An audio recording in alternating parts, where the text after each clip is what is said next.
आप सभी भक्तों का मेरे YouTube चैनल राधे कृष्ण में हार्दिक स्वागत। दिन मंगलवार तारीख 9 अप्रैल 2024। आप सभी भक्तों को नवरात्रि की हार्दिक शुभकामनाएं। चैत्र मास कथा देवी भागवत पुराण अध्याय 15। इस अध्याय में हिमालय और मैना की तपस्या से खुश होकर आदि शक्ति का पार्वती नाम से हिमालय के यहाँ प्रकट होना और उन्हें दिव्य विज्ञान योग का उपदेश प्रदान करना। नारद जी बोले, महादेव परमेश्वरी सती जिस प्रकार से अपने पूर्ण अवतार में पार्वती रूप से मेनका के गर्भ से आई, उस कथा को कृपा पूर्वक बताइए। परमेश्वर यद्यपि उन जगदम्बा के जन्म कर्म आदि की कथा अनेक पुराणों में सुनी गई है तथा ज्ञात भी है, तथापि उसे मैं आपसे अच्छी तरह सुनना चाहता हूँ, क्योंकि आप इस वृत्तांत को ठीक ठाक जानते हैं। महात्म्य महादेव, इसलिए कृपा करके विस्तार पूर्वक वह कथा कहे। महादेव जी बोले, मुनि श्रेष्ठ गिरिराज और उनकी पत्नी मैना ने त्रिलोक माता सनातनी और ब्रह्म रूपा दुर्गा देवी की महान उग्र तपस्या करके उन्हें पुत्री रूप में पाने की प्रार्थना की थी। भगवान शिव ने भी सती की विहर से दुखी होकर उन्हें प्राप्त करने का अनुरोध किया था। अतः ब्रह्म रूपा जगदम्बिका का स्वयं मैना के गर्भ में आई। तदनंतर देवी मैना ने शुभ दिन में कमल के समान मुख वाली सुंदर प्रभावशाली जगत माता भगवती को पुत्री रूप से में जन्म दिया। मुनिवर, उस समय सर्वत्र पुष्प वृष्टि होने लगी, दसों दिशाओं में प्रकाश फैल गया और सुगंधित वायु बहने लगी। तब पर्वतराज ने सुना कि उनके यहाँ सुंदर कन्या ने जन्म लिया है, तो करोड़ों मध्यकालीन सूर्य के समान तेजस्वी 3 नेत्रों वाली दिव्य स्वरूपा बड़ी बड़ी आँखों वाली 8 भुजाओं से युक्त और मस्तक पर अर्ध चंद्र को धारण किए हैं, तो उन्हें जान लिया कि सूक्ष्म पराप्रकृति ने ही अपनी लीला से उनके यहाँ अवतार ग्रहण किया है। मुने, उन्होंने हर्षित होकर ब्राह्मणों को प्रचुर धन, वस्त्र और हजारों दुधाई गाय प्रदान की। तत्पश्चात वे बंधु बंधुओं सहित शीघ्र ही कन्या को देखने पहुँचे। गिरिराज को आया जानकर मैना ने उनसे कहा, राजन, अपनी कमल नयनी पुत्री को देखिए, यह हम दोनों की तपस्या का फल है और सभी प्राणियों के कल्याण हेतु प्रकट हुई है। तब गिरिराज ने भी कन्या को देखकर उसे जगदम्बिका के रूप से जाना। भूमि पर सिर झुकाकर प्रणाम करते हुए हाथ जोड़कर भक्ति पूर्वक गदगद वाणी से वह देवी से कहने लगे। हिमालय बोले, हे माता, इस विलक्षण विचित्र रूप में आप कौन हैं? पुत्री, मैं आपको नहीं जान पा रहा हूँ, मुझे यथावत अपना वृत्तांत बताइए। श्री देवी बोली, परमेश्वर शिव की आशीर्ता मुझे पराशक्ति समझो। मैं सारी सृष्टि का संचालन करती हूँ तथा शाश्वत ज्ञान और ऐश्वर्य की मूर्ति हूँ। मैं ही ब्रह्मा विष्णु और महेश आदि की जन्मदात्री हूँ और सृष्टि सृष्टि विनाश का विधान करने वाली मुक्तदायिनी जगदम्बिका हूँ। मैं सबकी अंतर आत्मा के रूप में शिष्ट हूँ और संसार समुद्र के से उद्धार करने वाली हूँ। मुझे नित्य नंदमयी ब्रह्म रूपा नित्या परमेश्वरी समझो। तात, तुम दोनों की तपस्या से संतुष्ट होकर मैंने अपनी लीला से तुम्हारी पुत्री बनकर तुम्हारे घर में जन्म लिया है। तुम बहुत भाग्यशाली हो। हिमालय बोले, माता, अपने नित्य होकर भी कृपा पूर्वक मेरे घर में पुत्री रूप से जन्म लिया है। यह मेरे अनेक जन्मों में किए पुण्य का ही फल है तथा इसे मैं अपना सौभाग्य मानता हूँ। मैंने आपका यह रूप देख लिया है। अब आप परातत्व पर भगवती का दिव्य शिव प्रिया रूप मुझे कृपा पूर्वक शीघ्र ही दिखाइए।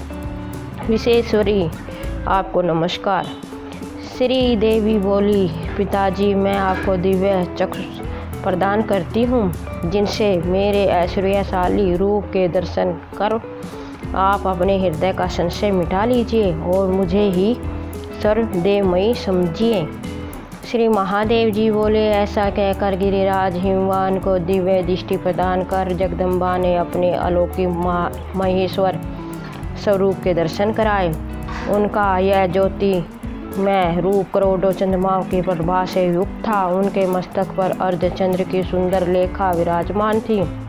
उनके हाथ में श्रेष्ठ त्रिशूल और मस्तक पर जटाएं शोभित हो रही थी। हजारों कालअग्नि की आभा के समान उनका मुख भयानक और उग्र था। उनके 5 मुख और 3 नेत्र थे। उन्होंने सर्प का यज्ञोपवीत धारण कर रखा था। इस प्रकार व्याघ्र चर्म को धारण किए हुए तथा श्रेष्ठ सर्पों के आभूषणों से शोभित उनके उस रूप को देखकर हिमवान बड़े चकित हुए। तब उनकी माँ मैना ने कहा कि मुझे अपना दूसरा रूप दिखाइए। तब जगदम्बा ने अपने उस महेश्वर रूप को तिरोहित करके तत्क्षण ही दूसरा रूप प्रकट किया।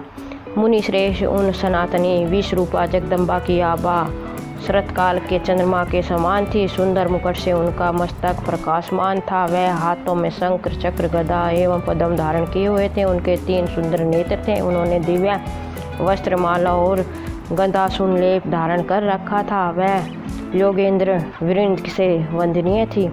उनके चरण कमल अति सुंदर थे तथा अपने हाथ पैर आँख मुख सिर आदि दिव्य विग्रह से वह सभी दिशाओं को व्याप्त किए हुए थी। इस प्रकार के परम अद्भुत उस रूप को देखकर हिमवान ने अपनी कन्या को पुण्य प्रणाम किया और विस्मय पूर्ण विकसित नेत्रों से उन्हें देखते हुए बोले।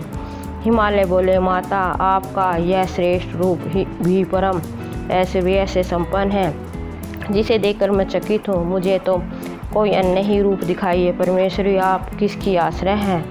वह व्यक्ति निश्चय ही अशोच और धन्य है। मैं कृपा पूर्वक मुझ पर अनुग्रह करे। आपको बारंबार नमस्कार है। श्री महादेव जी बोले, अपने पिता पर्वतराज के द्वारा ऐसा कहने पर जगदम्बा पार्वती ने अपने उस रूप को भी समेटकर एक दिव्य रूप धारण किया। नीलकमल के समान सुंदर श्याम वर्ण एवं वनमाला से विभूषित उस रूप की चारों भुजाओं में शंख चक्र गदा और पद्म सुशोभित थे। उनके उस रूप को देखकर शैलराज हाथ जोड़कर अत्यंत हर्षपूर्वक ब्रह्मा विष्णु तथा शिव स्वरूपा सर्वदेवमयी उन आदिशक्ति जगदम्बा का इस स्तोत्र से स्तवन करने लगे। हिमालय बोले, माता आप प्रसन्न हो। आप परम शक्ति है। आप में सब कुछ समाहित है। आप ही इस चराचर जगत की अधिष्ठी हो और परम आश्रय हैं। शिवे है। आप ही सब कुछ हो। इस त्रिभुवन में आपके अतिरिक्त अन्य कोई तत्व विद्वान नहीं है। आप ही ब्रह्मा विष्णु और महेश है तथा आप ही पराशक्ति है। आपकी अचिंत लीला का वर्णन मैं कैसे करूं, जिसका ब्रह्म आदि भी पार नहीं पा सकते। विशेश्वरी आप ही सवा रूप से सभी देवताओं की तृप्तिकारिका तथा श्रद्धा रूप से पितरों की तृप्ति का कारण और महादेव प्रिय हैं। आप ही हव्य और कव्य हैं। आप ही नियम यज्ञ तप और दक्षिणा हैं। आप ही सर्वज्ञ आदि लोकों का प्रदान करने वाली हैं। आप समस्त कर्मों का फल प्रदान करने में समर्थ है। हे महादेवी आपको प्रणाम है। जिस आपके पर से भी परतर सूक्ष्म रूप का योगी जन शुद्ध ब्रह्म के रूप में वर्ण है। शिवे वह आपका मोहक रूप मन और वाणी के लिए भी आगम्य तथा त्रिलोक का मूल कारण है। वरदानी भगवती मैं आपको भक्ति पूर्वक प्रणाम करता हूँ। विशेश्वरी मेरी रक्षा करें। जगदम्बे आप सहस्त्रों उदीयमान सूर्य के समान आभा वाली 8 भुजाओं से युक्त विशाल नेत्रों वाली ये मस्तक पर चंद्र रेखा से शोभित है तथा आप कल्याणकारी ने लीला पूर्वक स्वयं ही मेरे घर में जन्म लिया है। उदीयमान करोड़ों चंद्रमाओं की शीतल क्रांति से युक्त नैनों वाली त्रिनेत्रा बाल स्वरूपा आप भगवती जगदम्बा को मैं भक्तिपूर्वक प्रणाम करता हूँ। आप प्रसन्न हो। शिवे आपका रूप चांदी के पर्वत की कांति के समान उज्ज्वल है। आपने सर्पराज का सुंदर आभूषण धारण किया है। दुर्जनों के लिए भय उत्पन्न करने वाले 5 मुख कमलों और भयानक 3 नयनों से आप सुशोभित हैं। अर्धचंद्र सहित जटा जूट को अपने मस्तक पर धारण कर रखा है। शरणदायत्री विश्वजननी आपको भक्तिपूर्वक मैं प्रणाम करता हूँ। अंबिके आप प्रसन्न हो। भवानी कोटि चंद्र के समान उज्ज्वल रूप और दिव्य वस्त्रभूषणों से आप सुशोभित हैं। आपका जगन मोहन रूप 4 दिव्य भुजाओं से युक्त है। ब्रह्मा आदि समस्त देवगण आपकी स्तुति करते हैं। माता, आपके चरण कमलों में भक्तिपूर्वक प्रणाम करता हूँ। आप प्रसन्न हो। दुर्गे, जलधर की आभायुक्त नवीन और खिले हुए कमल के समान उज्ज्वल नेत्र वाला आपका रूप अपनी क्रांति से विश्व को भी मोहित करने वाला है। आपके मुख का मुस्कान सुशोभित है। आपके गले में वनमाला और अंगों पर रतन जटित अंगत आदि आभूषण शोभित हो रहे हैं। जगत का उद्धार करने वाली देवी, मैं आपको भक्तिपूर्वक प्रणाम करता हूँ। अम्बिके, कृपा करके आप प्रसन्न हो। जगदम्बे, आपके विषात्मक रूप और गुण को सर्वात्मना वर्ण करने में तीनों लोक में देवता अथवा मनुष्य कोई भी सक्षम नहीं है। फिर भी अल्पमति उसका कैसे वर्णन करूं। आप अपने स्वाभाविक गुण से मुझ पर दया करते हुए अपनी परम माया से मुझे मोहित न करें। विश्वेश्वरी, आपको नमस्कार है। आज मेरा जन्म और तप सफल हुआ और जो त्रिलोक जननी आप मेरी पुत्री के रूप में आई हो, माँ मैं धन्य और कृतार्थ हुआ। जो कि आपने नित्य प्रकृति होकर भी अपनी लीला से पुत्री भाव से मेरे घर में जन्म लिया। मैं न के भी भाग की क्या सराहना करूं, जिन्हें अपने सैकड़ों जन्मों के अर्जित पुण्य के प्रभाव से त्रिलोक जननी की भी जननी होने का सौभाग्य मिला है। श्री महादेव जी बोले, मुने इस प्रकार गिरिराज हिमालय के द्वारा प्रार्थना करने पर पर्वतराज पुत्री सहसा पूर्व के समान सुंदर रूप में हो गई। मैना भी यह देखकर चकित हुई और अपनी पुत्री को ब्रह्म स्वरूप में जानकर गदगद वाणी से भक्तिपूर्वक ऐसे कहने लगी। मेनका बोली, माता जगदम्बिका, मैं न तो आपकी स्तुति ही जानती हूँ एवं न भक्ति, फिर भी आप अपने करुणामय स्वभाव के कारण मुझ पर कृपा करती रहे। आप ही संसार की सृष्टि करती हैं, आप ही संसार की सृष्टि हैं, आप ही सभी कर्मों का फल प्रदान करती है, आप ही सभी का आधार और आप ही सभी को व्याप्त करके शिष्ट रहती है। श्री देवी जी बोली, माता, आपने और पिताजी ने उग्र तपस्या से मुझे महेश्वरी को पुत्री रूप में पाने के लिए आराधना की थी। आप दोनों के उस तप का फल देने के लिए लीलापूर्वक मैंने नित्य प्रकृति होकर भी हिमालय के द्वारा आपके गर्भ से जन्म लिया है। श्री महादेव जी बोले, मुनि श्रेष्ठ, जब गिरिराज हिमालय ने उन देवी को बारंबार प्रणाम करके हाथ जोड़कर ब्रह्म विज्ञान की जिज्ञासा की, हिमालय बोले, माँ, आप बड़े भाग्य से मेरी पुत्री के रूप में आई है। यह आपकी लीला ही है, क्योंकि आप ब्रह्म आदि देवगण और योगियों के लिए भी अगम्य और दुर्बल है। महेश्वरी, मैं आपके चरण कमलों की शरण में हूँ माँ, क्योंकि आप काल की भी काल है, इसलिए आपको लोग महाकाली कहते हैं। आप मुझे कृपा करके उस उत्तम महाविद्या की शिक्षा दे, जिससे मैं इस अपार संसार सागर को सरलतापूर्वक पार कर जाऊँ। श्री पार्वती जी बोली, पिताजी महात्म्य सुनिए, मैं उस योग का सार बताती हूँ जिसके जानने मात्र से प्राणी ब्रह्म स्वरूप हो जाता है। सद्रुह से मेरे मंत्र को ग्रहण करके चित्त हो साधक को शरीर, मन और वाणी से मेरा ही आश्रय ग्रहण करना चाहिए। उत्तम साधक को चाहिए कि वह मेरे ही चित्त में और प्राण को लगाए रखे, तत्परतापूर्वक मेरे नाम का जप करता रहे, मेरे गुण और लीला कथाओं का श्रवण में लगा रहे, वह मुझसे वार्तालाप करने वाला हो और मुझसे शाश्वत संबंध बनाए रखे, तथा राजेंद्र, वह उत्तम साधक मेरी भक्ति में परायण होकर अपना चित्त मेरी पूजा के प्रति अनुरक्त रखे। श्रुति और स्मृतियाँ बताए गए अपने वर्णाश्रम धर्म के अनुसार विधि विधान से मेरी पूजा और यज्ञ आदि संपन्न करनी चाहिए।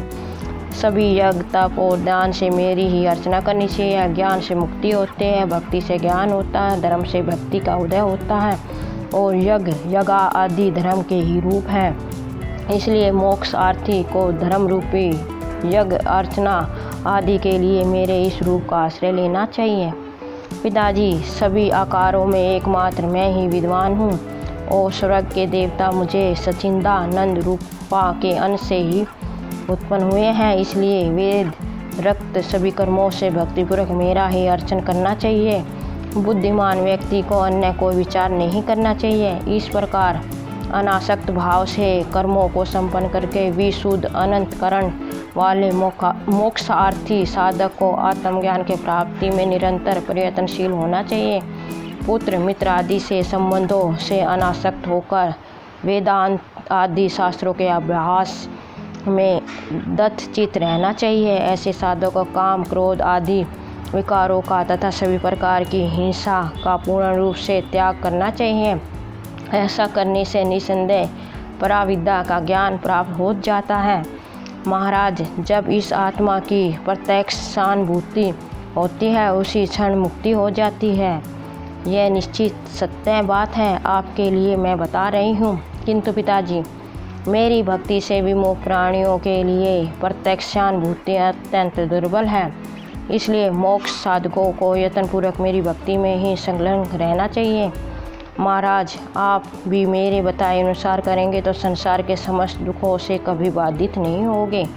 इस प्रकार श्री महाभागवत पुराण के अंतर्गत श्री भगवती गीतोपनिषद में ब्रह्म विद्या योग शास्त्र के अंतर्गत श्री पार्वती हिमालय संवाद में विज्ञान योग वर्णन नामक 15वां अध्याय समाप्त। बोलो जय माता दी। आपको मेरा वीडियो कैसा लगा कमेंट बॉक्स में अवश्य बताएं। मेरे वीडियो को लाइक शेयर और चैनल को सब्सक्राइब करें। जय माता दी। धन्यवाद।